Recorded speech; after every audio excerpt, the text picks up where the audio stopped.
adrenaline dump. Mile 1, 7, 10 pace. Kept going like the asphalt was on fire behind me. 10K mark around 43 minutes. Solid. Still couldn't believe I was running. Body broken. How was this happening? Soft casts. Fuck that. Running a marathon. Mile 13 halfway point. Official clock 1:35:55. Holy shit. Did the math. Boston qualifying time for my age group was under 3:10:59. I was right on the cusp. Laughed out loud. Slammed a Gatorade. This opportunity might never come again. Seen too much death, knew tomorrow wasn't promised. When opportunity knocks, you don't just answer, you kick the fucking door down. Wasn't easy. Hit the wall mile 18.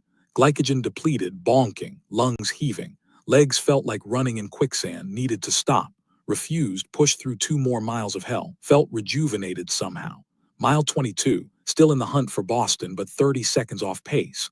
Needed my best effort for the final 4 miles. Dug deep. Kicked high, lengthened stride. Man possessed. Turned the final corner towards Mandalay Bay, thousands cheering. Blurred sprint home. Last 2 miles, sub 7-minute pace. Finished just over 3:08. Qualified for Boston. Sat on the grass afterwards, waiting for Kate and Mom to finish their own battles. And that other question, the one born not of fear or pain, but of possibility, echoed in my mind. What am I capable of? Bud S. pushed me to the brink, beat me down, but I always got back up. Made me hard but left me wanting more. Navy SEAL life wasn't always the crucible I craved. Then San Diego one day. Now this. Finishing a marathon at a respectable pace with no business even walking. Incredible physical feats that seemed impossible, but they happened. What am I truly capable of? Couldn't answer it then. But looking around that finish line, considering what I'd just done, one thing became crystal clear. We are all leaving so much potential untapped. We settle. Habitually. Work, school, relationships, fitness. We aim for good enough. We accept limits, ours and the ones others place on us. We build comfortable boxes and live inside them. And that settling, that mediocrity, it ripples out, infects everything.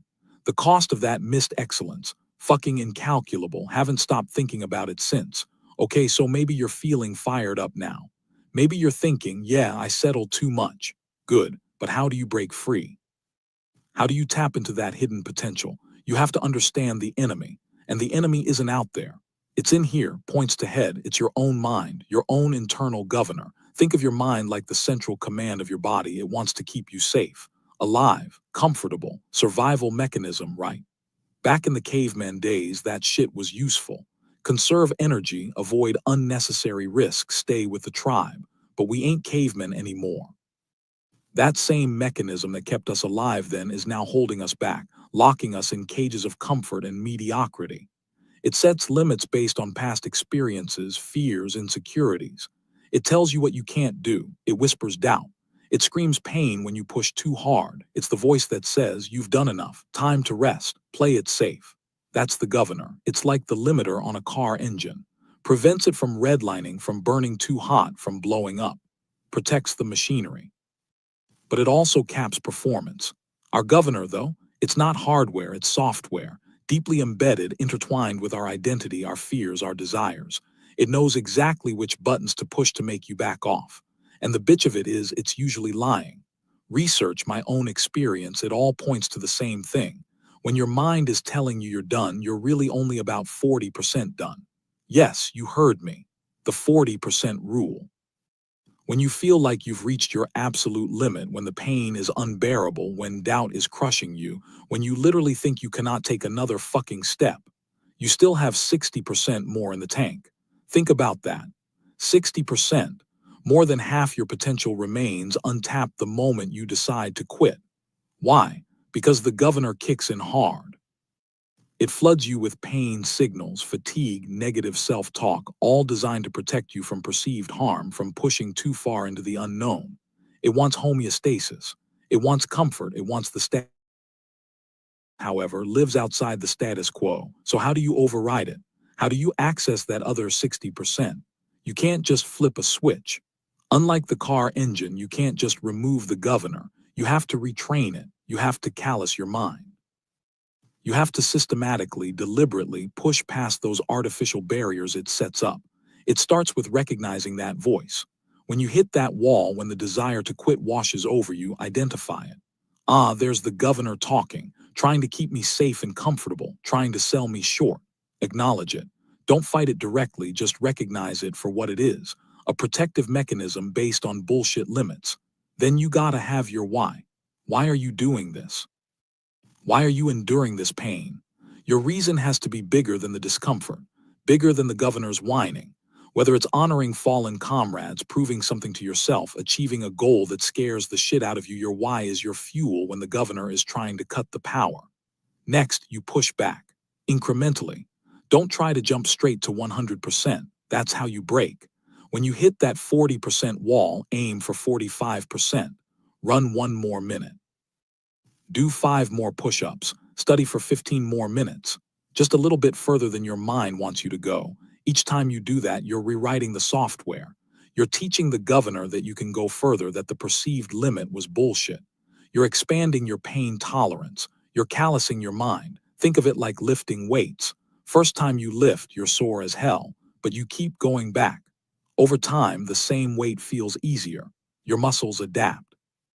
Your mind adapts the same way, but only if you consistently challenge it. Only if you embrace the suck. Only if you get comfortable being uncomfortable. This isn't about feeling good. This isn't some positive thinking mantra bullshit. This is about reprogramming your response to hardship.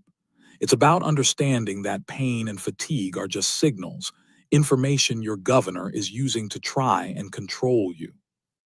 Learn to listen to your body, yes, but learn to question what your mind tells you when things get hard. The 40% rule applies everywhere. That project at work that seems overwhelming, you've got more capacity than you think. That difficult conversation you're avoiding, you have the strength to handle it. That degree you think is impossible, you have the mental endurance. We sell ourselves short constantly in every aspect of life. We settle for 40% relationships, 40% careers, 40% effort. Why? Because going beyond 40% requires confronting pain. Physical pain, emotional pain, the pain of failure, the pain of vulnerability, the pain of discipline. And most people will do anything to avoid pain. They seek comfort, distraction, the easy way out.